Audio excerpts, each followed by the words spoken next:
பொன்மனச்செம்மல் புரட்சி தலைவர் எம்ஜிஆர் அவர்களையும் இதே புரட்சி தலைவி அம்மா அவர்களையும் இருவரும் தலைவர்களை வணங்கி திருவெட்டூர் சட்டமன்ற தொகுதி அதிமுக கோட்டை பொன்மனச்செம்மல் புரட்சி தலைவர் எம்ஜிஆர் இதயம் புரட்சி தலைவி அம்மா இருவரும் தலைவருடைய கோட்டையாக விளங்கிய சட்டமன்ற தொகுதி திருவெட்டூர் சட்டமன்ற தொகுதி.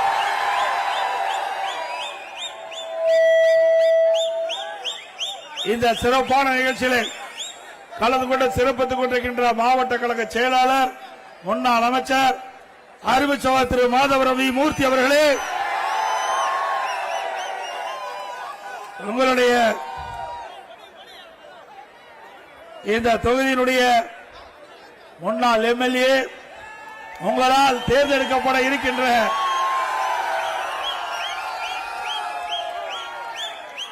அறிவுச்சாளர் திரு குப்பன் எக்ஸ் எம்எல்ஏ அவர்களே மற்றும் நிகழ்ச்சிகளை கலந்து கொண்டு சிறப்பித்துக் கொண்டிருக்கின்ற நம்முடைய கழகத்தினுடைய பல்வேறு பொறுப்புகளை வைக்கின்ற நிர்வாகிகளே,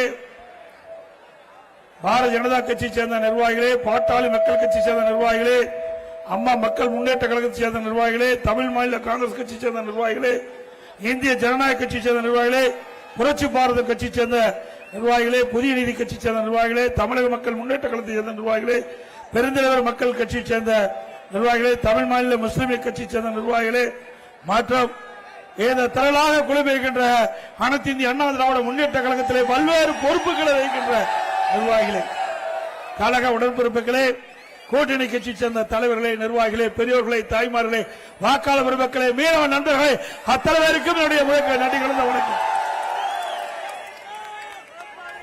இன்றைக்கு சட்டமன்ற தேர்தல் விரைவாக வர இருக்கிறது. இந்த சட்டமன்ற தேர்தலிலே அனைத்து இந்திய அண்ணா திராவிட முன்னேற்ற கழகத்தினுடைய வெற்றி வேட்பாளராக இந்த திருவெட்டூர் சட்டமன்றத்திற்கு அனைத்து இந்திய அண்ணா திராவிட முன்னேற்ற கழக தலைமையிலே அமைந்துள்ள தேசிய ஜனநாயக கூட்டணியிலே சார்பாக அதிமுக வெற்றி வேட்பாளர் அறிமுகர் திரு குப்பன் அவர்களை நிறுத்தப்பட்டிருக்கிறார். அதேபோல இந்த திருவள்ளூர் மாவட்டம் மாதவரம் சட்டமன்ற தொகுதியில் இன்றைக்கு நம்முடைய கழகத்தின் சார்பாக திரு மாதவரம் வி மூர்த்தி அவர்களை வேட்பாளர் அறிவித்திருக்கின்றோம். அறிவிச்சவர் திரு வி மூர்த்தி அவர்களுக்கும் அறிவிச்சவர் திரு கே குப்பன் அவர்களுக்கும் 2 லட்சத்தை வாக்களித்து வெற்றி பெற செய்யுங்கள்.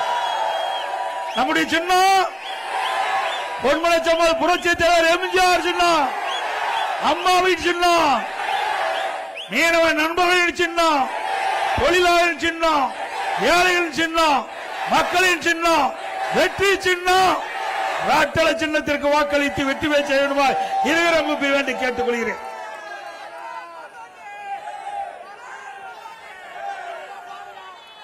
ஸ்டாலின் 2 மாசத்துக்கு முந்தி தெரிவிச்சார். அந்த 2 மாதத்துக்கு முன்பு திரு ஸ்டாலின் அவர்கள் ஒரு கருத்தை வெளியிட்டார். பத்திரிகை வாயிலாக, ஊடகத்தின் வாயிலாக. எடப்பாடி பழனிசாமி கடையை விரிச்சு வச்சுட்டு இருக்காரு, அவருக்கு எந்த கட்சியும் கூட்டணிக்கு வரலைன்னு. திரு ஸ்டாலின் அவர்களே, கூட்டணி தானாக அமைய வேண்டும், அதான் ஒரிஜினல் கூட்டணி. அப்படி அதிமுக தலைமையிலே அமைக்கப்பட்ட கூட்டணி இயற்கையான கூட்டணி. ஆனா திராவிட முன்னேற்ற கழக தலைமையில் அமைக்கப்பட்ட கூட்டணி அடிமை கூட்டணி. அடிமை கூட்டணி தானே. ஸ்டாலின் அவர்களே, 20 நாட்கள் நீங்கள் தொடர்ந்து கூட்டணி பேச்சுவார்த்தை நடத்திட்டு இருக்கிறீங்க. 20 நாட்கள் தொடர்ந்து திராவிட முன்னேற்ற கழகம் அந்த கூட்டணி கட்சி தலைவர்களை அழைத்து பேச்சுவார்த்தை நடத்திட்டு இருந்தீங்க. அதுவும் காங்கிரஸ் திமுக கூட்டணியில இருக்குமா இருக்காதா என்று வார்த்தை போர் தொலைக்காட்சியிலையும் பத்திரிகையில் வந்து கொண்டிருந்தது. காங்கிரஸ் கட்சி சேர்ந்த மாநில பொறுப்பாளர் ஒரு கருத்தை சொல்றார், உடனே திமுக கட்சி சேர்ந்த அந்த தலைமை பொறுப்பில் இருக்கின்றவர் ஒரு கருத்தை சொன்னார். இப்படி 20 நாட்கள் வார்த்தை போர் நடந்து கொண்டிருந்தது. அது மட்டுமல்ல, இன்றைக்கு 20 நாட்களா பல்வேறு அந்த கட்சியில கூட்டணி கட்சிகளெல்லாம் தினந்தோறும் அழைத்து பேசி கடைசியில யாரெல்லாம் 10 வருஷம் தொடர்ந்து திமுகவுக்கு ஆதரவு கொடுத்துட்டு இருந்தார்களோ அந்த கட்சிக்கெல்லாம் ஸ்டாலின் வேட்டு வச்சிட்டார், ஆப்பு வச்சிட்டார். உண்மைதானே? அந்த திராவிட முன்னேற்ற கழக ஆட்சியை தாங்கி பிடித்த கட்சிகளுக்கு ஒரு சீட்டு குறைவு. 2021 சட்டமன்ற பொது தேர்தலில் வழங்கப்பட்ட சீட்டை விட குறைவா கொடுத்துட்டாங்க. ஆனா புதுசா ஒருத்தர் போய் சேர்ந்தார். எனக்கு ஏற்கனவே ஒருத்தர் யூடியூப்ல அழகா பேசினார். விலை போகாதவரு விலை போக வச்சாங்க. 1 கோடிக்கு போறத 10 கோடிக்கு விலை ஏத்துறாங்க. அது மாதிரி நம்ம பேரை சொல்லி எவ்வளவு சீட்டு வாங்கினாலும் உங்களுக்கு தெரியும். ஆக திமுக முட்டு கொடுத்த கட்சிக்கெல்லாம் சீட்டு குறைவு. 10 ஆண்டு காலம் திமுகவுக்கு குரல் கொடுத்த கட்சிகள் எல்லாம் அங்கே போட்டியிடுகின்ற இடம் குறைத்து கொடுக்கப்பட்டது. இதுதான் திமுக உண்மை முகம் என்பதை அந்த கூட்டணி கட்சி தலைவர்கள் உணர்ந்து கொள்ள வேண்டும். அந்த ஒரு கூட்டணி கட்சி மறுமலர்ச்சி திராவிட முன்னேற்ற கழகம், அவர் கூட்டணி பேசிட்டு வெளியே வரும்போது பேட்டி கொடுக்கிறார். சிரித்துக் கொண்டே அழுது கொண்டே சிரிக்கிறேன், அழுது கொண்டே அவர் கொடுத்த பேட்டி தான். அப்படின்னா அந்த கூட்டணி எப்படிப்பட்ட கூட்டணி எதிர்பாருங்க. முரண்பட்ட கூட்டணி. மகிழ்ச்சியோட அந்த கூட்டணியில அந்த முக்கிய கட்சிகள் இல்ல. ஆக அண்ணா திமுக பொறுத்த வரைக்கும் இன்றைக்கு மகிழ்ச்சியோட நம்ம கூட்டணி கட்சியில் இருக்கின்றன. நம்முடைய கூட்டணி வெற்றி கூட்டணி. திரு ஸ்டாலின் குறிப்பிடுகிறார், அடிக்கடி தொலைக்காட்சியில் பேசுறாரு, பத்திரிகையில பேசுறாரு. தமிழ்நாட்டுக்கும் டெல்லியில் இருக்கிற என்டிஏவுக்கு தான் கூட்டணியா. தேர்தல் எங்க நடக்குது நீங்க சொல்லுங்க. தமிழ்நாட்டில் நடக்குது. இதுல யார் மாநில அரசு அமைக்க வேண்டும், எந்த கட்சி ஆட்சிக்கு வர வேண்டும் என்று நடக்கின்ற தேர்தல் தமிழ்நாட்டில் நடக்கிற தேர்தல். ஆனால் ஸ்டாலினுக்கு அது கூட தெரியல. அதனாலதான் பொம்மை முதலமைச்சர் சொல்றோம். பொம்மை முதலமைச்சர் சொல்றோம். ஸ்டாலின் அவர்களே, இப்பொழுதாவது தெரிந்து கொள்ளுங்கள். மக்களுக்கு தெரிகிறது கூட, சாதாரண மக்களுக்கு தெரிகின்ற உண்மை கூட, இந்த அடிப்படை உண்மை கூட தெரியாத முதலமைச்சர் இன்றைய முதலமைச்சர் ஸ்டாலின் அவர்கள். திரு ஸ்டாலின் அவர்களே, நாங்க தெளிவுபடுத்தி விட்டோம். எங்க கூட்டணியில் அண்ணா திமுக தான் தலைமை தாங்கும். அண்ணா திமுக தான் நம்முடைய கூட்டணிக்கு தலைமை தாங்குது.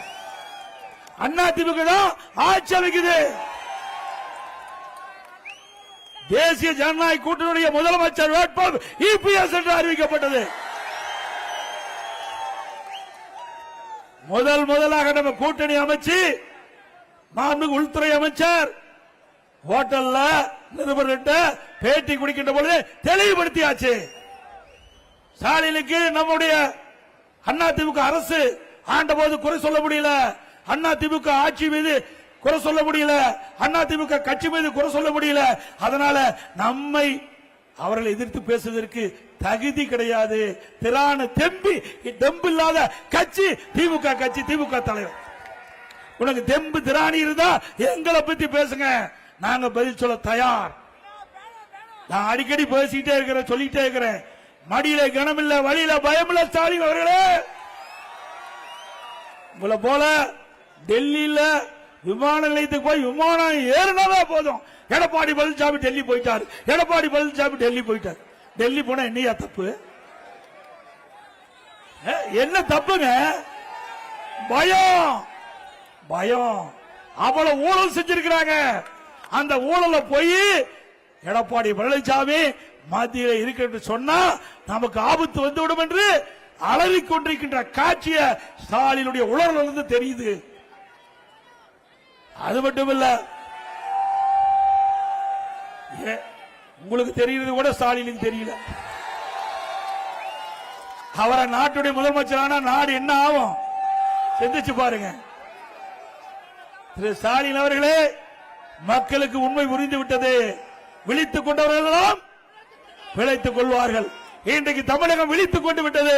திமுக என்ற ஆட்சி அகற்றப்பட வேண்டும் என்று மக்கள் முடிவு செய்து விட்டார்கள். தமிழகம் முழுவதும் ஒலிக்கின்ற ஒரே குரல் மக்களோட திமுக ஆட்சி அகற்றப்பட வேண்டும் என்று. அந்த அடிப்படையில் தான் அனைத்து இந்திய அண்ணா திராவிட முன்னேற்ற கழக தலைமையிலே அமைக்கப்பட்ட தேசிய ஜனநாயக கூட்டணியிலே அங்கம் வைக்கின்ற கட்சிகள் எல்லாம் ஒருமித்த கருத்தோடு மக்களோட திமுக ஆட்சி அகற்ற வேண்டும் என்ற அடிப்படையிலே நாங்கள் கூட்டணி அமைச்சிருக்கிறோம். ஸ்டாலின் சொல்றார், எடப்பாடி பழனிசாமி பாரதிய ஜனதாவுக்கு அடிமை, எடப்பாடி பழனிசாமி டெல்லிக்கு அடிமை. ஸ்டாலின் அவர்களே, நீங்கள் தான் கூட்டணி வச்சிருந்த 2010 1999 கூட்டணி வச்சிருந்தாங்கல்ல நாடாளுமன்றத்தில், திமுக பாரதிய ஜனதா கூட்டணி இருந்ததுல. அப்போ பாரதிய ஜனதா நல்ல கட்சி. 2001 சட்டமன்ற பொதுத் தேர்தல் திராவிட முன்னேற்ற கழகம் பாரதிய ஜனதா கூட்டணி, அப்ப பாரதிய ஜனதா நல்ல கட்சி. திரு ஸ்டாலின் அவர்களே, அன்றைக்கும் பாரதிய ஜனதாவுக்கு இதே கொள்கை தான், இன்றைக்கும் அதே கொள்கை தான். அதில் இருக்கிற அதிகாரத்தில் இருக்கிற பிரைம் மினிஸ்டர் மாதிரி இருக்கலாம், அந்த கட்சியுடைய தலைவர்கள் மாதிரி இருக்கலாம், ஆனா பாரதிய ஜனதா கட்சியுடைய கொள்கை அப்படியே தான் இருக்குது, மாறல. ஆனா திராவிட முன்னேற்ற கழகம் வச்சா அந்த கட்சி நல்ல கட்சி, அண்ணா திமுக கூட்டணி வச்சா அந்த கட்சி மோசமான கட்சி. மக்கள் புரிந்து கொண்டார்கள். ஸ்டாலின் அவர்களே, இந்திய வரலாறுலேயே இன்றைக்கு நம்முடைய நாட்டுடைய பிரதமர் மரியாதைக்குரிய மாண்புமிகு மோடி அவர்கள் இன்றைக்கு இந்திய நாட்டை வல்லரசு நாடாக உருவாக்கி பாடுபடுகிறார். இன்றைக்கு உலக நாடுகள் இந்தியாவை திரும்பி பார்க்கின்ற அளவிற்கு தன்னுடைய உழைப்பை கொடுத்து திறமையை கொடுத்து இந்திய மக்களுடைய உயர்வை நிலைநாட்டியவர். ஏன் நீங்க எதிர்கட்சியா இருக்கும்போது திரு ஸ்டாலின் அவர்கள் எதிர்கட்சி வரிசையில் இருக்கின்ற பொழுது பாரத பிரதமர் தமிழ்நாட்டுக்கு வந்தபோது கருப்பு கொடி காட்டினீங்க, கருப்பு பலூன் விட்டுனீங்க. திமுக ஆட்சிக்கு வந்த பிறகு வெள்ளை கொடை பிடித்தார். வெள்ளை கொடை பிடித்த வேந்தர் இன்றைய முதலமைச்சர், ரட்டை வேட போடுகின்ற தலைவர் திராவிட முன்னேற்ற கழக தலைவர். பிறகு பல்வேறு நிகழ்ச்சிக்கு அழைத்து வந்து ரத்தன கம்பளம் விரிச்சு இன்றைக்கு பல மத்திய அரசு திட்டங்களுக்கு அடிக்கல் நாட்டப்பட்டது கலைவாணர்கள். ஆக திரு ஸ்டாலின் அவர்களே, எதிர்கட்சியா இருக்கின்ற ஒரு நிலைப்பாடு, ஆளுங்கட்சியா வந்த ஒரு நிலைப்பாடு, இரட்டை வேடம் போடுகின்ற ஒரே கட்சி திமுக கட்சி. அண்ணா திமுக அப்படி அல்ல. தமிழ்நாடு மக்கள் பாதிக்கின்ற பொழுது அதை எதிர்த்து குரல் கொடுக்கின்ற கட்சி அண்ணா திமுக கட்சி. நாங்கள் பாரதிய ஜனதாவோட கூட்டணி வச்சிருந்தோம். நான் முதலமைச்சர் இருந்த காலகட்டம் காவிரி நடுவர் மன்றம் தீர்ப்பு கொடுத்தது, உச்சநீதிமன்றம் தீர்ப்பு கொடுத்தது. அந்த உச்சநீதிமன்ற தீர்ப்பை அமுல்படுத்த காலதாமதம் செய்யப்பட்டது. உடனடியாக மத்திய அரசுக்கு அழுத்தம் கொடுத்தோம். நாடாளுமன்றத்தில் 22 நாட்கள் உச்சநீதிமன்ற தீர்ப்பை நடைமுறைப்படுத்த வேண்டும் என்று நாடாளுமன்றத்தை ஒத்திவைத்த கட்சி அண்ணா திமுக கட்சி. உனக்கு தில்லு திராணி இருந்தா ஒரு நாள் நாடாளுமன்றத்தில் ஒத்திவைக்க முடிஞ்சதா? இன்னைக்கு தமிழ்நாட்டு மக்களுடைய உரிமைகளை காப்பாற்ற வேண்டும், தமிழ்நாட்டு மக்களுடைய நியாயங்களை காப்பாற்றப்பட வேண்டும். இன்றைக்கு காவிரி நதிநீரை நம்பி இன்னைக்கு டெல்டா மாவட்டம் இருக்கின்றது. காவிரி நதிநீரை நம்பி 20 மாவட்ட மக்கள் குடிநீர் ஆதாரமாக இருக்கிறது. அப்படிப்பட்ட தீர்ப்பு உச்ச நீதிமன்றத்தில் வந்தவுடன் அதை நடைமுறைப்படுத்த வேண்டும் என்று நாடாளுமன்றத்தில் குரல் கொடுத்து நாடாளுமன்றத்தை முடக்கி வைத்த அரசு கட்சி அண்ணா திமுக கட்சி. பிறகு பாரதிய ஜனதா அரசாங்கம் நாம் கொடுத்த அந்த கோரிக்கையை ஏற்று நிறைவேற்றி கொடுத்தது. இது அண்ணா திமுக சாதனை. திமுக நீட் தேர்வை ரத்து பண்றேன்னு சொன்னாங்களா இல்லையா? சொன்னாங்களா? 2021 சட்டமன்ற பொதுத் தேர்தலில் திராவிட முன்னேற்ற கழகம் ஆட்சிக்கு வந்தா நீட்டுக்கு விதிவிலக்கு பெறப்படும் என்று சொன்னாங்க. நீட்டுக்கு விதிவிலக்கு பெறவும் சொன்னாங்களா? திரு உதயநிதி அவர்கள் நீட்டு ரத்து செய்வதற்கு ரகசியம் இருக்குன்னு சொன்னாரு. நீட் விலக்கை பெற வேண்டும் என்று சொன்னால் மத்திய அரசாங்கத்துடைய துணை வேண்டும். அத நாடாளுமன்றத்தில் பேசுறீங்களா? நாடாளுமன்றத்தில் அழுத்தம் கொடுத்து நாடாளுமன்றத்தில் ஒத்தி வைக்கின்ற அளவிற்கு நீங்கள் முயற்சி செஞ்சீங்களா? இல்லையே. அந்த தெம்பு திராணி அங்க கிடையாது. இந்த முதலமைச்சருக்கு தெம்பு திராணி கிடையாது. தமிழ்நாட்டு மக்கள் மீது அக்கறை கிடையாது. இப்பொழுது என்ன சொல்றாரு? கடந்த சட்டமன்ற கூட்டத்தொடரில் நீட்டுக்கு விதிவிலக்கு பெற முடியாதுன்னு சொல்லிட்டார். நீட்டுக்கு விதிவிலக்கு பெற முடியாதுன்னு சொன்னாலும் நீட்டை கொண்டு வந்தது காங்கிரஸ் கட்சி. அப்பொழுது திமுக கட்சி சேர்ந்த நாடாளுமன்ற இன்றைக்கு காந்தி செல்வன் என்ற நாடாளுமன்ற மத்திய சுகாதாரத்துறை இணையமைச்சராக இருந்தாரு. அப்பதான் நீட்டே கொண்டு வந்தாங்க. கொண்டு வந்தது அவர்கள் தான், எதிர்ப்பு தான் அவரு தான். எவ்வளவு வேடிக்கையா இருக்குது பாருங்க. கொண்டு வந்ததோ திமுக காங்கிரஸ், எதிர்ப்பதோ திமுக காங்கிரஸ். ஆக இப்படி சட்ட வேணும் போடுகின்ற கட்சி இந்த நாட்டுக்கு தேவைங்களா? இன்றைக்கு கடந்த தேர்தலில் வேண்டும் என்ற திட்டமிட்டு இளைஞர்களை பெற்றோர்களை ஏமாற்றி திமுக ஆட்சிக்கு வந்தா நீட் தேர்வு ரத்து செய்யப்படும் என்ற ஒரு வாக்குறுதியை கொடுத்துவிட்டு அவளை வாக்குகளை பெற்று ஆட்சிக்கு வந்த பிறகு எந்த முயற்சி எடுக்கல. நான் சட்டமன்றத்தில் சொல்லிட்டாரு, உச்ச நீதிமன்ற தீர்ப்பு வந்து விட்டது, அதனால எங்களால ஒண்ணும் செய்ய முடியல. அத்தையா நாங்களும் சொன்னோம், உச்ச நீதிமன்ற தீர்ப்பு அதை எதிர்த்து மாநில அரசு ஒண்ணும் செய்ய முடியாத நாங்களே சொன்னோம். ஆனா திராவிட முன்னேற்ற கழகம் பொய்ய பொருந்துற மாதிரி செய்ய, பொய்ய பொருந்துற மாதிரி சொன்னா மெய்ய திருத்திருந்து முடிக்குமா? அப்படி மக்களிடத்தில் பொய்ய திருப்பி திருப்பி பேசி மாணவர்களை பெற்றோர்களை ஏமாற்றி வாக்களை பெற்று ஆட்சிக்கு வந்து இன்றைக்கு இந்த நீட் ரகசியத்தை சட்டமன்றத்தில் போட்டு உடைச்சிட்டாரு முதலமைச்சர் ஸ்டாலின் அவர்கள். நீட்டுக்கு விதிவிலக்கு பெற முடியாது என்று மக்களை எப்படி ஏமாற்றுகிறார் என்பதை எண்ணி பார்க்க வேண்டும். திரு ஸ்டாலின் அவர்களும் அவருடைய மகன் உதயநிதி ஸ்டாலின் அவர்களும் நாட்டை ஏமாற்றிக் கொண்டிருக்கிறார்கள், நாட்டை சுரண்டு கொண்டிருக்கிறார்கள். இன்றைக்கு ஒரு குடும்பம் பிழைக்க 8 கோடி மக்களை சுரண்டுவதை அனுமதிக்க முடியுமா? இன்னைக்கு ஆட்சியா செய்யறாங்க, ஆட்சி செய்யறாங்களா? எல்லா ஊழல், எல்லா துறையிலும் ஊழல், கலெக்ஷன் கமிஷன் கரப்ஷன், இதுதான் திமுக தாரக மந்திரம். இன்னைக்கு திரு கருணாநிதி அவர்கள் இருக்கிற பொழுது திரு ஸ்டாலின எப்படியாவது கட்சிக்கு தலைவராக்கணும் பார்த்தார். அவர் இறந்த பிறகு அதை ஆக்கிட்டார். அதே நேரத்தில் அவருடைய வாரிசார் திரு ஸ்டாலின் அவர்களை அப்பொழுது உயர்ந்த பதவிக்கு வர வேண்டும் என்று பார்த்தார். அதையும் செஞ்சு முடிச்சாங்க. இப்போ அதே வழியில் வந்த திரு ஸ்டாலின் அவர்கள் தன்னுடைய மகன் உதயநிதி அவர்களை முதல்ல எம்எல்ஏ ஆக்கினார், பிறகு அமைச்சராக்கினார், துணை முதலமைச்சர் ஆக்கியிருக்கார். திமுக கட்சிக்கு மாநில இளைஞர் செயலாளர் கொடுத்திருக்கிறார். ஆக திமுக என்பது கருணாநிதி குடும்பம், திரு கருணாநிதி குடும்பம் என்பது திமுக. ஆக பிரித்து பார்க்க முடியாது. அப்படிப்பட்ட குடும்ப ஆட்சி நாட்டுக்கு தேவைங்களா? வருகின்ற சட்டமன்ற பொது தேர்தலில் வாரிசு அரசியலுக்கு முற்றுப்புள்ளி வைப்பீங்களா? என்ன திரு கருணாநிதி குடும்பம் ராஜ பரம்பரையா, அரச பரம்பரையா? அவர்தான் ஆள வேண்டுமா? ஏன் இங்க இருக்கிறவங்க யாராவது முதலமைச்சர் வந்தா ஏத்துக்கொள்ள மாட்டாங்களா? கையெழுத்து போட்டா செல்லாதா? இனி தமிழகத்தில் திரு கருணாநிதி குடும்பத்தை சேர்ந்தவர்கள் இந்த நாட்டுடைய முதலமைச்சராக வரக்கூடாது. அதற்கு நடவடிக்கை தேர்தல் இந்த சட்டமன்ற தேர்தல் என்பதை நீங்கள் நினைவிலே வைத்துக் கொள்ள வேண்டும். இன்னைக்கு ஒரு குடும்பம் இப்படியே இருந்தால் சர்வாதிகாரமாக மாறிவிடும். இன்னைக்கு கொள்ளையடிக்கின்ற குடும்பத்தை ஓட ஓட இந்த தேர்தல் மூலமாக விரட்டை அடிக்கப்பட வேண்டும். இப்பொழுது ஸ்டாலினுக்கு ஓட்டு கேட்கல, அவர் முதலமைச்சர் ஆவதற்கு இந்த தேர்தலில் அவர் வாக்கு சேகரிக்கல. தன்னுடைய மகன் உதயநிதி முதலமைச்சராக வேண்டும், அதுதான் அவருடைய திட்டம். அதனால நடைபெற்ற சட்டமன்ற பொது தேர்தலில் திமுக வெற்றி பெறுவது 100% முடியாது.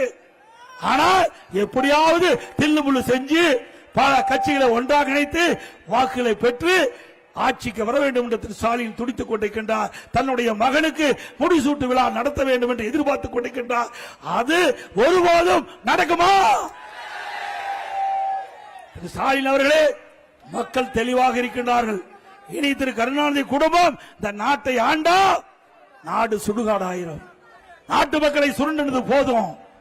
இனி அந்த குடும்பத்திற்கு இடமில்லை என்பதை மக்கள் முடிவு செய்து விட்டார் என்பதை இந்த தேர்தல் மூலமாக நாட்டு மக்களுக்கு இந்த வாக்காளர் பெருமக்கள் உணர்த்துவார் என்று நன்றாக மக்கள் புரிந்து கொண்டிருக்கிறார் என்பதை நேரத்தில் தெரிவிக்க விரும்புகின்றேன்.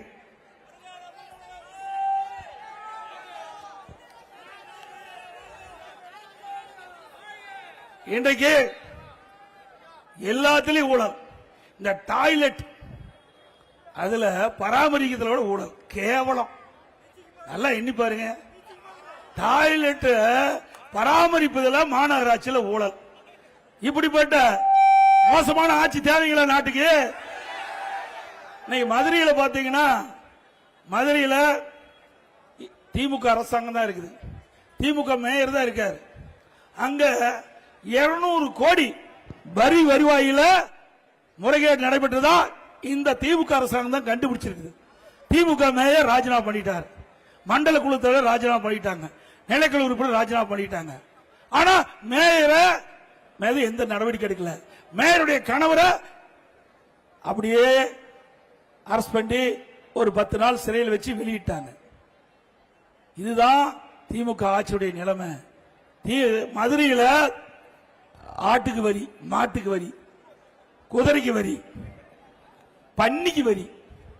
பன்னிக்கு போட்ட வரி கூட கொள்ளையடிக்கிற ஆட்சி வேணுங்களா? உலகத்தில் பன்னிக்கு போட்ட வரியில கூட ஊழல் செய்த அரசாங்கம் திமுக அரசு. அங்கதான் இல்ல, திண்டுக்கல்ல ஊழல், காஞ்சிபுரத்தில் பிரச்சனை, கோயம்புத்தூர் பிரச்சனை, திருநெல்வேலியில் பிரச்சனை. இதெல்லாம் மேயர்கள் பங்கு பிரிப்பதில் பிரச்சனை. இப்படிப்பட்ட மோசமான ஆட்சி தமிழகத்தில் தொடர வேணுங்களா? சொல்லுங்க, சத்தமா சொல்லுங்க, ஸ்டாலின் கேட்க வேணும். இன்றைக்கு தமிழ்நாட்டில் மக்கள் மீது வரி சுமத்துவது எதுக்கு? அவர்களுக்கு அடிப்படை தேவைகளை பூர்த்தி செய்ய வேண்டும் என்ற அடிப்படையில் தான் அவர் வீட்டு வரி செலுத்துறாங்க, கடை வரி செலுத்துறாங்க.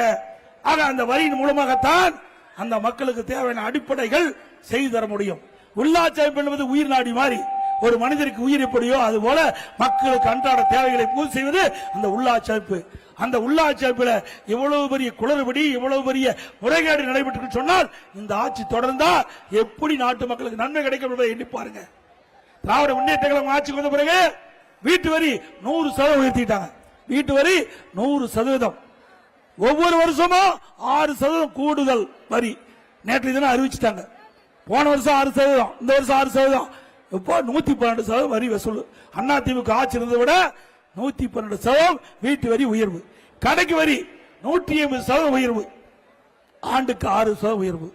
அதே போல மின் கட்டணம் 52% உயர்த்திட்டாங்க, ஆண்டுக்கு 5% வரி உயர்வு. 3 ஆண்டுல 15% உயர்வு. ஆக 67% வீட்டு கரண்ட் பில் உயர்ந்து விட்டது. இன்னைக்கு கரண்ட் தொட்டா தான் ஷேக் அடிக்கும், கரண்ட் பில்ல கேட்டாலே ஷேக் அடிக்குது. அந்த நிலைக்கு இன்னைக்கு மின்கட்டணம் உயர்ந்து போச்சு. உண்மைதானே? கடுமையான மின்கட்டண உயர்வு. இதை பற்றி கவலை இல்ல. விலைவாசி உயர்வு. இன்னைக்கு அண்ணா திமுக ஆட்சியில அரிசி விலை என்ன சிந்திச்சு பாருங்க. இன்னைக்கு 1 கிலோ 30 ரூபாய் உயர்ந்து போச்சு அரிசி விலை, சாப்பாட்டு விலை. அதே போல எண்ணெய் விலை 1 கிலோ 60 ரூபாய் உயர்ந்து போச்சு. அண்ணா திமுக ஆட்சிக்கு திமுக ஆட்சிக்கு 60 ரூபாய் உயர்ந்து போச்சு. பருப்பு விலை கிட்டத்தட்ட 55 ரூபாய் உயர்ந்து போச்சு. ஆக இன்றைக்கு உணவுப் பொருள் விலை அதிகரிச்சு விட்டது. இன்றைக்கு அண்ணா திமுக ஆட்சி இருக்கின்ற பொழுது இப்படி அத்தியாவசிய உணவுப் பொருள் விலை ஏறுகின்ற பொழுது அந்த உணவுப் பொருள் விலையை கட்டுப்படுத்துவதற்கு கட்டுப்பாட்டு நிதியம் என்ற 100 கோடி ஒதுக்கி எந்த உணவுப் பொருள் விலை ஏறுகிறதோ அந்த உணவுப் பொருள் எந்த மாநிலத்தில் விலை குறைவா இருக்குதோ அங்க போய் கூட்டுறவு துறையின் மூலமாக கொள்முதல் செஞ்சு தமிழ்நாட்டுக்கு கொண்டு வந்து கூட்டுறவு துறையின் மூலமாக அதை விநியோகம் செஞ்சு விலை ஏற்றத்தை தடுத்த அரசாங்கம் அண்ணா திமுக அரசாங்கம். அதையெல்லாம் கவலையே இல்லை. யார் எக்கடி கட்டு போனா என்ன, தன் குடும்பம் இருந்தா போதும், குடும்பம் செல்வ செழிப்பா இருந்தா போதும் செய்கின்ற ஒரே முதலமைச்சர் தமிழ்நாடு முதலமைச்சர் ஸ்டாலின் அவர். இதுதான் இப்படி இருக்குன்னா டாஸ்மாக் நல்லா தெரியும். 10 ரூபா, 10 ரூபா தெரியுங்களா? 10 ரூபாய் எல்லாம் மறந்துட்டாங்க. ஆனா 10 ரூபாய ஞாபகப்படுத்துறது திமுக ஆட்சியில.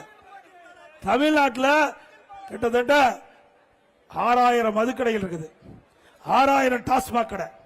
ஒரு நாளைக்கு 1.5 கோடி பாட்டில் விற்குது. ஒரு பாட்டிலுக்கு 10 ரூபா வசூல் பண்றாங்க. அப்படின்னா ஒரு நாளைக்கு 15 கோடி, மாசத்துக்கு கிட்டத்தட்ட 450 கோடி, வருஷத்துக்கு 5400 கோடி, 5 வருஷத்துல சுமார் 24,000 கோடி. ஒரு பாட்டிலுக்கு 10 ரூபா அதிகமா வசூல் பண்ணதிலே 24,000 கோடி கொள்ளையடித்த அரசாங்கம் தொடர வேண்டுங்களா? இன்றைக்கு டாஸ்மாக் நிறுவனத்தில் அமலாக்கத்துறை சோதனை நடத்தி ஆதாரத்தோடு இன்றைக்கு கையில் வச்சிருக்கிறாங்க. அண்ணா திமுக ஆட்சி வந்தா அதை தூசி தட்டி எடுத்து இன்றைக்கு சட்ட ரீதியாக நடவடிக்கை எடுக்கப்படும்.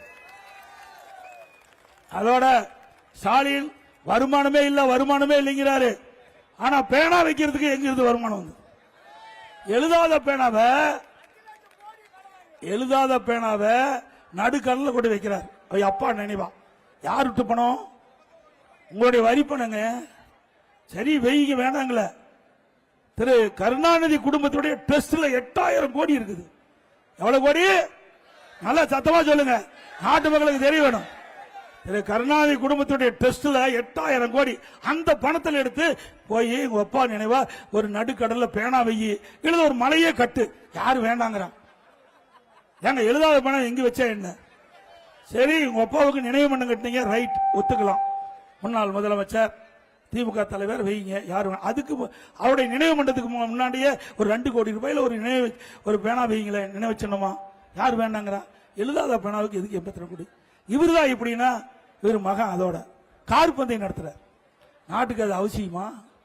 கார் பந்தயம் பல 100 கோடி ரூபாய் செலவழிச்சு தமிழ்நாட்டில் கார் பந்தயம் நடத்திட்டு இருக்கார். இப்படிப்பட்ட பொறுப்பற்ற ஆட்சி தேவைங்களா? மக்களுடைய வரிப்பணம் ஊதாரி செலவு செய்கின்ற ஆட்சி தொடர வேண்டுமா? அதோட இப்ப அண்மையில அமலாக்கத்துறை இன்றைக்கு அவர் சோதனை செய்கின்ற பொழுது இன்றைக்கு நகர்ப்புற வளர்ச்சித்துறை, குடிநீர் வழங்கல் துறையில் அதுல முறைகேடு நடைபெற்றதாக சுமார் 1000 கோடி முறைகேடு நடைபெற்றதாக கண்டுபிடிச்சு அதனுடைய அறிக்கையை இன்றைக்கு தமிழகத்தில் இருக்கின்ற சட்ட ஒழுங்கு டிஜிபிக்கு அனுப்பிச்சு எஃப்ஐஆர் போடுன்னு 3 முறை அறிக்கை வெளியிட்டாங்க. அந்த அறிக்கைக்கு எந்த நடவடிக்கை எடுக்கல. அண்ணா திமுக சார்பாக நம்ம கோர்ட்டில் போட்டோம், நீதிமன்றத்தில். நீதிமன்றம் அமலாக்கத்துறை அனுப்பப்பட்ட அறிக்கையில அதுல ஆதாரம் இருக்குது, அதுக்கு உண்டான நடவடிக்கை எடுக்கிறாங்க. இதுவரைக்கும் இல்ல. அண்ணா திமுக ஆட்சிக்கு வந்த உடனே அமலாக்கத்துறை சோதனை நடத்தி அதில் கண்டுபிடிக்கப்பட்ட அந்த உண்மை தன்மையின் அடிப்படையில் சட்ட நீதியாக நடவடிக்கை எடுக்கப்படும். அண்ணா திமுக ஆட்சியில் இப்படி ஊழல் புரிகின்ற ஆட்சி தொடர வேண்டுங்களா?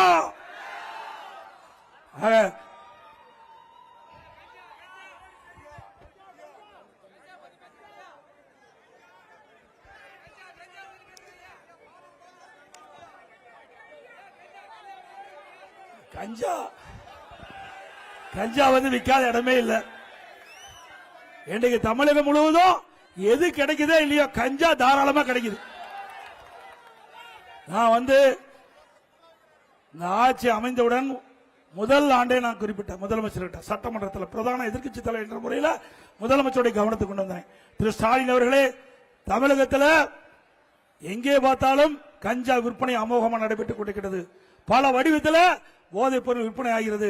அதை தடுத்து நிறுத்துங்கள் என்று முதலமைச்சருடைய கவனத்திற்கு நேரடியாக கொண்டு வந்தேன். ஊடகத்தின் வாயிலாக பேட்டி கொடுத்தேன், பத்திரிகை மேல அறிக்கை வெளியிட்டேன். ஒண்ணுமே நடக்கல. ஆனா 2022 என்று நினைக்கின்றேன், அந்த கொள்கை விளக்க குறிப்பு, அந்த உள்துறை கொள்கை மதுவிலக்கு கொள்கை விளக்க குறிப்பில் 20வது பக்கத்தில் 2வது பேராவில் திரு முதலமைச்சரே ஒரு கருத்து சொல்லியிருக்கார். நான் அந்த புத்தகத்தை எடுத்து, இதுக்கு இந்த துறைக்கு நீங்க தானே அமைச்சர்? ஆமா, நான் தான் அமைச்சர். அப்படின்னா 20வது பக்கத்தில் 2வது பேராவில் சொல்லியிருக்கிறீங்க, பள்ளிக்கரியில கல்லூரிக்கு அருகில 2348 பேர் கஞ்சா வைத்திருந்ததாக கண்டுபிடிக்கப்பட்டிருக்குது. ஆனா கைது செய்யப்பட்டது 148 பேர். மற்றவர்கள் என்ன ஆனான்னு கேட்டேன். மற்றவங்க திமுக காரன். அப்புறம் எங்க கஞ்சாவை கட்டுப்படுத்துறது? சட்டமன்றத்தில் அவர் அளித்த கொள்கை விளக்க குறிப்பில் அவர் முதலமைச்சராக வைத்த அந்த இலாக்காவில் குறிப்பிட்டிருக்காங்க. அதை கேட்டா அதுக்கு பதிலே இல்லை. எல்லாமே திமுக காரன் வைக்கிறான்.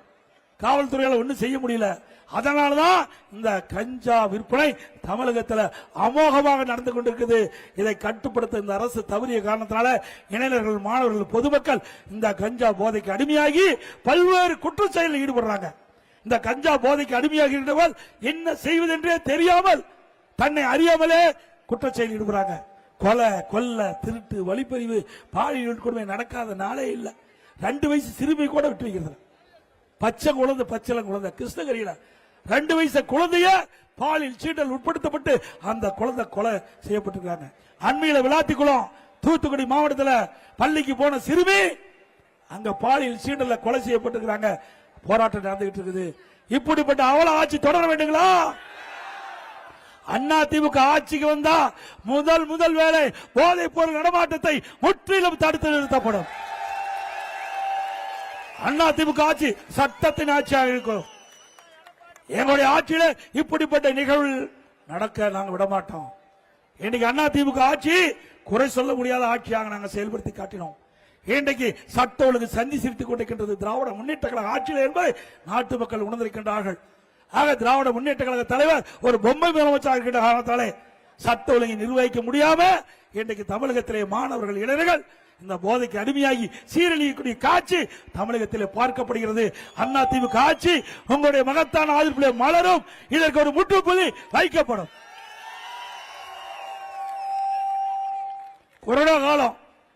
கொரோனா காலம் உங்களுக்கு எப்படின்னு தெரியும். கிட்டத்தட்ட ஒரு வருடம் மக்கள் வெளியிலே வர முடியல. வர முடிஞ்சதுங்களா? இன்றைக்கு காற்றுல எளிதா பரவக்கூடிய வைரஸ் கொரோனா வைரஸ், அது ஒரு மனிதனை தாக்கினால் உயிருக்கு ஆபத்து ஏற்பட்டுவிடும். அப்படிப்பட்ட காலகட்டத்தில் கூட திறமையாக நாங்கள் செயல்பட்டு விலை மதிக்க முடியாத உயிரை காப்பாற்றிய அரசாங்கம் அதிமுக அரசாங்கம். மக்களுக்கு வேலை கிடையாது, வருமானம் இல்ல, அந்த காலகட்டத்தில் கூட விலைவாசி ஏறல. இன்னைக்கு மக்கள் பாதிக்கப்படக்கூடாது என்பதற்காக ஒரு வருஷம் ரேஷன் கடையில விலையில அரிசி கொடுத்தோம், விலையில எண்ணெய் கொடுத்தோம், விலையில சக்கரை கொடுத்தோம் இல்லைங்க. எல்லா குடும்பத்துக்கும் 1000 ரூபாய் பணம் கொடுத்தோம். மெட்ராஸ்ல மீண்டும் 1000 ரூபாய் கொடுத்தோம். 2000 ரூபாய் குடும்பத்தை கொடுத்தோம். அதே நேரத்தில் பொங்கல் வந்தது, தை பொங்கல் எல்லா இல்லங்களிலும் சிறப்பாக கொண்டாடும் என்பதற்காக எல்லா குடும்பத்தினருக்கும் 2500 ரூபாய் பொங்கல் தொகுப்பு பரிசா கொடுத்தோம். ஒரு வருஷம் வருமானம் கிடையாதுங்க. ஒரு வருஷம் அரசாங்கத்துக்கு வருமானம் கிடையாது. டாஸ்மாக் கடைகள் மூடப்பட்டது, வருமானம் கிடையாது. பத்திரப்பதிவு இல்ல, வருமானம் இல்ல. ரோட் டாக்ஸ் இல்ல, ஜிஎஸ்டி வரி, தொழிற்சாலை இயங்கல, கடை திறக்கல, வரி வருவாய் இல்ல. பெட்ரோல் டீசல் பேங்க் மூடப்பட்டது, வரி வருவாய் இல்ல. இப்படி எக்ஸைஸ் வரி எதுவுமே இல்ல. 1 ரூபாய் வரி இல்லாம ஆட்சி செய்த ஒரே அரசாங்கம் அதிமுக அரசாங்கம். ஆனா இந்த ஆட்சியில் அப்படியா? அதிமுக ஆட்சியில் இருந்ததை விட 1,36,000 கோடி கூடுதலா வருமானம் வருது. ஆண்டுக்கு ஒரு தண்டு, ஆண்டுக்கு 1,36,000 கோடி கூடுதலா வருமானம் வருது. அப்படி கூடுதலா வருமானம் வந்த போது கூட கடன் வாங்க வேண்டிய அவசியம் என்ன? இன்னைக்கு 5 லட்சம் கோடி கடன் வாங்கிட்டீங்க. 5 லட்சம் கோடி இந்த கடனை யார் அடைப்பது? மக்கள் தான் அடைக்க வேண்டும். எப்படி அடைக்க முடியும்? வரி போட்டு தான் அடைக்க முடியும். ஆக இப்படி கொடுங்கோல் ஆட்சி தேவையா? ஸ்டாலின் எப்பொழுது பார்த்தாலும் சூப்பர் முதலமைச்சரா, இந்திய நாட்டிற்கே வழிகாட்டியான ஆட்சி திமுக ஆட்சியா, இந்தியாவுக்கே வழிகாட்டியான ஆட்சி திமுக ஆட்சியா. ஆமா, கடன் வாங்குவதிலே முதல் மாநிலம் தமிழ்நாடு. கடன் வாங்குதல நல்லா சத்தமா சொல்லு, கடன் வாங்குதல முதல் மாநிலம் தமிழ்நாடு. வெக்கமா இல்ல? 1 ரூபாய் வருமானம் இல்லாத சிறப்பான ஆட்சி செய்த அரசாங்கம் எப்படி பல லட்சம் கோடி வருமானம் வந்து 5 லட்சம் கோடி கடன் வாங்குற அரசாங்கம் எப்படி என்று சிந்திச்சு பாருங்க. எந்த அரசாங்கம் சிறந்த அரசாங்கம் என்று எடை போட்டு சீர்தூக்கி அதிமுக ஆதரிகள், அதிமுக கூட்டணி ஆதரிகள், அதிமுக வேட்பாளரை வெற்றி பெற செய்யுங்கள். இன்றைக்கு அதிமுக ஆட்சியில மீனவர் பெருமக்களுக்கு நிறைய திட்டங்களை நிறைவேற்றி தந்திருக்கிறோம். நீங்க பாத்தீங்களா, இன்றைக்கு மீனவர்கள் மீன்பிடி தொழிலில் ஈடுபடுகின்ற பொழுது ஏதாவது ஒரு சூழ்நிலையில் உயிரிழந்தா அந்த குடும்பத்துக்கு 25 லட்சம் ரூபாய் குடும்ப நிதி வழங்கப்படும். அதோட மீனவர் குடும்பங்கள் வீடு இல்லாம இருந்தா அந்த ஏழை மக்களுக்கு அதிமுக அரசிலே அவளுக்கு விலையில்லாம வீடு கட்டி தரப்படும். அதே போல மீன்பிடி தொழில் ஈடுபட்டுகின்ற மீனவர்கள் அவர்களுக்கு காப்பீடு வழங்கப்படும். பிரீமியத்தை அரசாங்கமே செலுத்தப்படும். அதோட மீன்பிடி தடைகாலம் 8000 ரூபாய் வழங்கிட்டு இருக்காங்க, அது 12000 ரூபாயாக உயர்த்தி வழங்கப்படும். அது மட்டுமில்லாம அந்த மீனவர்கள் ஏதாவது நடுக்கடல்ல பாதிப்பு ஏற்பட்டா தொலைத்தொடர்பு வசதி ஏற்படுத்தி கொடுக்கப்படும். மீனவர்கள் மாதம் மாதம் மானிய விலையில் வழங்கப்படும் டீசல் 500 லிட்டராக உயர்த்தப்படும். அதோட அவர்களுக்கு விற்பனை வரி ரத்து செய்ய நடவடிக்கை எடுக்கப்படும் என்ற நேரத்தில் தெரிவிக்கிறேன். திருவொற்றியூர் குப்பத்தில் அண்ணா திமுக ஆட்சி இருக்கிற பொழுதுதான் மீன்பிடி துறைமுகம் அமைப்பதற்கு நடவடிக்கை எடுக்கப்பட்டது. தமிழ்நாடு முழுவதும் மீனவர்கள் வைத்த கோரிக்கையின் அடிப்படையில் ஆங்காங்க மீன்பிடி துறைமுகம் அமைச்சோம். தூண்டில் வலை அமைக்கப்பட்டது. அங்க கடல் அரிப்பை தடுப்பதற்கு தடுப்பு சுவர் அமைக்கப்பட்டது. இன்றைக்கு அண்ணா திமுக ஆட்சியில் தான் இந்த செய்தியெல்லாம் இந்த திட்டத்தெல்லாம் கொண்டாந்தோம். அதுல இறகுதளம் மீன்பிடி இறகுதளத்தை அமைச்சு கொடுத்தோம். பல இடத்துல மீன்பிடி துறைகள் அமைக்கப்பட்ட அரசாங்கம் அண்ணா திமுக அரசாங்கம். மீனவருடைய நண்பன் என்று சொன்னால் அது அனைத்து இந்திய அண்ணா திராவிட முன்னேற்ற கழக அரசாங்கம். இந்த நேரத்தில் தெரிவித்து இன்றைக்கு அனைத்து இந்திய அண்ணா திராவிட முன்னேற்ற கழகத்தின் சார்பாக பல்வேறு அறிவிப்புகளை வெளியிட்டிருக்கிறோம். அதுல இந்த ஆட்சியில கடுமையான விலைவாசி உயர்வு, பல வரியிலான மக்கள் பாதிக்கப்பட்டிருக்கிறாங்க. அப்படி பாதிக்கப்பட்ட மக்கள் அதிலிருந்து விடுபட வேண்டும் என்ற அடிப்படையில் எல்லா குடும்ப அட்டைக்கும் 10,000 ரூபாய் உதவித்தொகை வழங்கப்படும். இன்னைக்கு உரிமை தொகை 1000 ரூபாய் சொல்லிட்டு இருக்காங்க, உடனே கொடுக்கல. அண்ணா திமுக கட்சி சட்டமன்றத்தில் தொடர்ந்து வாதாடி 28 மாசம் கழிச்சு நாங்க கொடுத்த அழுத்தத்தில் தான் ஸ்டாலின் மாதந்தோறும் 1000 ரூபாய் உரிமை தொகை நம்முடைய பெண்களுக்கு கொடுக்கிறாங்க. அண்ணா திமுக ஆட்சி வந்தா மாதந்தோறும் 1000 ரூபாய் 2000 ரூபாயாக அந்த உதவித்தொகை வழங்கப்படும். மாதந்தோறும் கேஸ் சிலிண்டர் ஒவ்வொரு குடும்பத்துக்கும் 3 கேஸ் சிலிண்டர் மானியமாக வழங்கப்படும். நம்முடைய பெண்கள் பணிக்கு செல்வதற்கும் பணி முடிந்த பிறகு வீடு திரும்புவதற்கும் அம்மா இருசக்கர வாங்க 25,000 மானியம் வழங்கப்படும். 5 லட்சம் பேருக்கு அம்மா இருசக்கர வாகனம் வழங்கப்படும். இப்ப அம்மா இருசக்கர வாகனம் வந்து எலக்ட்ரிக் ஸ்கூட்டர் 33,000 ரூபாய், 25,000 ரூபாய் கொடுத்தா 8,000 ரூபாய் போட்டா போதும். மாசம் 500 ரூபாய் கட்டினாவே அவர்கள் ஸ்கூட்டர் வந்துருது. எளிய முறையில் பெண்களுக்கு கொடுக்கப்பட்ட ஒரு வாய்ப்பு. அதே மாதிரி இன்றைக்கு தீபாவளி பண்டிகைகளுக்கு பெண்களுக்கு பட்டுப்புடவை வழங்கப்படும்.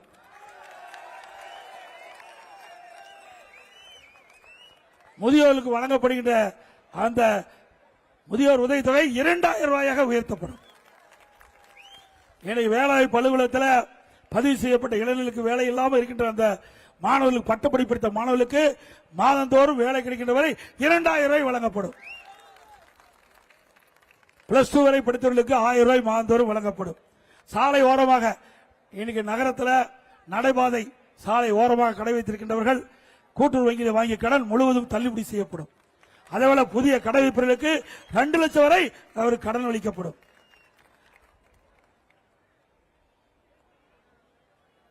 எல்லா குடும்ப அட்டைதாருக்கும் ஃப்ரிட்ஜ் வழங்கப்படும். ஆணி விலையில ஃப்ரிட்ஜ் வழங்கப்படும்.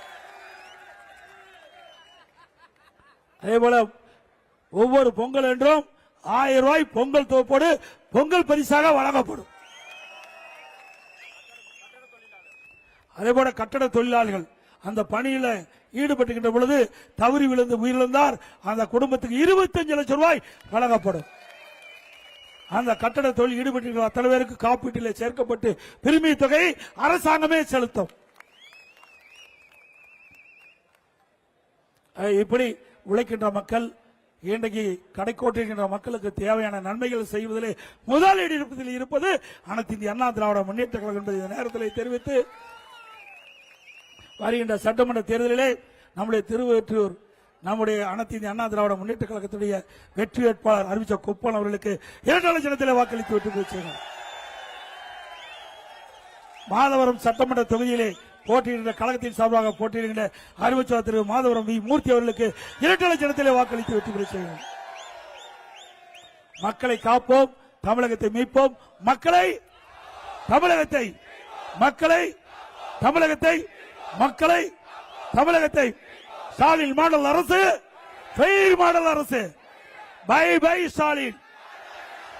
மிக சிறப்பாக எழுச்சியாக இந்த தேர்தல் சுற்றுப்பயண நிகழ்ச்சி ஏற்பாடு செய்த மாவட்ட செயலாளருக்கும் அறிவிச்சார் குப்பன் அவர்களுக்கும் அவரோடு இணைந்து பணியாற்றிய கழக நிர்வாகிகளுக்கும் இந்த நேரத்தில் நன்றி தெரிவித்து, இந்த நிகழ்ச்சியில் பங்கு பெற்றிருக்கின்ற கழகத்துடைய நிர்வாகிகள் அறிவிச்ச திரு பி ராஜேந்திரன் அவர்களே, திரு அஜித் எஸ் பரமசிவம் அவர்களே, திரு எம் கே கண்ணன் அவர்களே, திரு பி சாரதி பார்த்திபன் அவர்களே, திரு ஜி ரவிக்குமார் அவர்களே, திரு எண்ணூர் எஸ் பி அரவிந்தன் அவர்களே, திரு டி ரமணகுமார் அவர்களே, திரு கே கோபால் அவர்களே, திரு சி ஹரிதாஸ் அவர்களே, திருமதி சி பேரரசி அவர்களே, திருமதி ஆர் சக்குபாய் எக்ஸ் எம்எல்ஏ அவர்களே, மரியாதைக்கு அறிவிச்ச சகோதரர் மாமன்ற உறுப்பினர் ஐடிவி தலைவர் திரு கார்த்திக் குப்பன் அவர்களே